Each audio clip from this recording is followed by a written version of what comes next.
Hi, this is State Senator Tom George. Welcome back to my program, Current Events. And today I have with me a special guest, Mr. David Votta. David, welcome to my program. Thank you very much. And David, you are a librarian with the Lansing District Library. The Capital Area District Library. And you are the local history librarian. And I brought David here because I want him to talk specifically about a local history incident in the Lansing area, the Bath school bombing. Yes. But first, I want to ask you just a little bit about yourself and about your local history room. Okay. I'm originally from Detroit, graduate of Wayne State University, have always been interested in Michigan history. I did my undergraduate work in journalism and pursued a lot of stories anytime there was a Michigan history angle with that. I pursued that. I've also always loved books and old maps, and was very interested in starting graduate school to pursue information science, and was just very lucky to start working at the Detroit Institute of Arts Research Library and Archives. And I had a fantastic mentor there who taught me a lot about preservation and artifacts and photographs.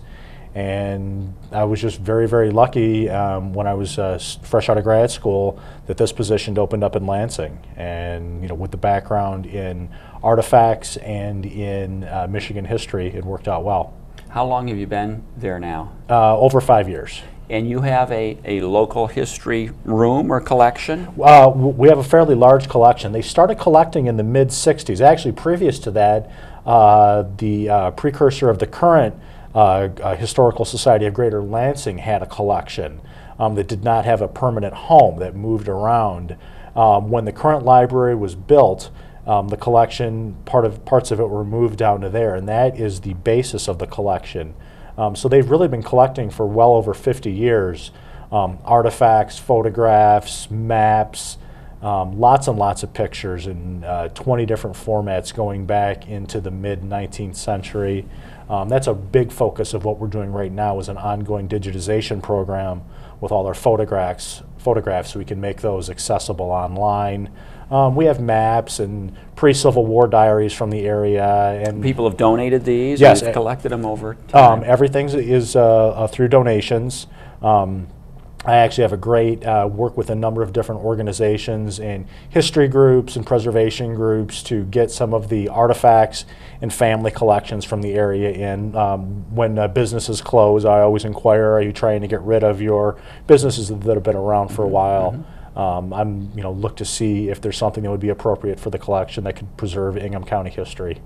Very good. Well, it seems to me this is a special role that local libraries, play, a special niche for It is. your It's the library. only, as libraries expand your resources electronically, and you're able to borrow books even if your local library doesn't have one, from pretty much anywhere around the country and sometimes around the world. The only thing that makes the local libraries unique are your history collections and what you have that says about your community. And that's content that the local libraries control. And you can send photographs over the internet so people can look at them, but the original documents and artifacts are going to stay in the local community, and that's important. So you're the door to your community's past. We try. Now, tell me a little bit about, we're going to talk about the Bath school incident, and I guess I should just let you start, maybe set the background for that. Bath, Michigan is a little bit north of Lansing. About 15, 20 miles north of Lansing is the community. It's always been a farming community. The story itself, on May 18th, 1927, Andrew Kehoe, who was a farmer and school board member, treasurer of the school board, exploded dynamite and other explosives under the new consolidated school in Bath, Michigan. It was only 5 years old at the time. In the end, 45 people were killed, including Kehoe and his wife. Most of them were children. Nearly 40 children died. And it still, to this date, is the largest school killing in U.S. history. It's a horrible, horrible incident that there is a lot of speculation as to why Kehoe might have done this, and there's no real logical explanation. He's a member of the school board. He was the treasurer for the school board, and had many arguments and fights against the other school board members and the superintendent at the time, which he kind of took on as his arch enemy. Some of his argument was against the taxes that were raised for the new school and that he didn't want to pay those. He also was in default in payment on his farm, and that's sometimes used as a reason why he might have done this, but there was nothing in place that would have taken the farm from them. That was actually it was being purchased from his wife's family, the Price family, and they were not trying to take the property back. He did this out of meanness, spite, a lack of any sort of empathy for anyone else. He didn't leave any notes or records or explanation to his actions. There are two things that he left. One, on the day of the actual bombing, he sent a package that was misdirected and wound up in Perry, and it said danger explosives on it. They realized who it was from. The bomb squad was then called out. It was slowly taken apart, and what was in that was the books of the school with everything down to the penny, and he had an explanation in there as to why they were a couple cents off at the end. So he was incredibly meticulous. Very intelligent. So he mailed this? He mailed this. Before he exploded the school, so they receive it in the mail. Correct. The next day or later that day, and, yes. They go, what's he sent us? And they open it up, and it's the account. It's the account. And it was actually wedded. It didn't wind up where he wanted it to. It wound up in Perry, and that's where they intercepted. And there were explosives in there? There weren't? Nothing. Nope, just nothing. The other sign that he left, what actually was a physical sign, it was discovered a couple days later on his farm, a little plaque that said criminals are made, not born.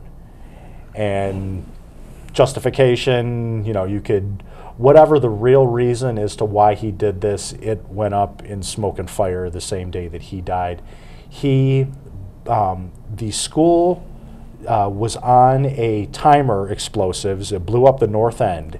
There was more explosives under the rest of the school. If that had happened, hundreds more could have died. Those weren't detonated. Those were not detonated. Those were found during the excavation to drag out the injured and dead, which delayed saving a lot of people because they had to pull back. While that was going on, he killed his wife at home. Her body was not found till the next day. He set his house on fire. He set explosives in his house. A crew that was working down the road ended up driving up to try and put the fire at his house out, started climbing through the window and saw all the explosives and had to pull their people back. He also killed the animals on his farm. He wired up his horses so they burned. He ringed all the fruit-bearing trees in his property so they would all die. He cut the grapevines on his property and then folded them back over so they looked like they were still alive. Morbid. Bizarre. Well, could take us back to that day and tell us a little bit about how that day would have started. You said it's May? It was May 18th. 1927. It's a school day. It was a school day. I think it was a Thursday. The description, looking at the paper, it was a beautiful day. You get in some of the books accounts of kids getting ready for school, a typical school day. It happened right after 9 o'clock. I think it was 9:12 in the morning, so it was after the school day started. And he was going, because the entire school was wired, he was looking for destruction on even a much larger level than what he created. He was looking for absolute mass panic, which is what initially happened in Bath. There was, after the school blew up, his house was on fire. He then drove to the school, his car laden with explosives, called over the superintendent, who he's in his car. He's in his car. Motions him to come over. He called him over. The superintendent saw, here's a school board member, I've got to go over and talk to him. When he came over, he produced a gun, shot into all the explosives, and blew himself up and the superintendent, and there was more injuries and death from that as well. So there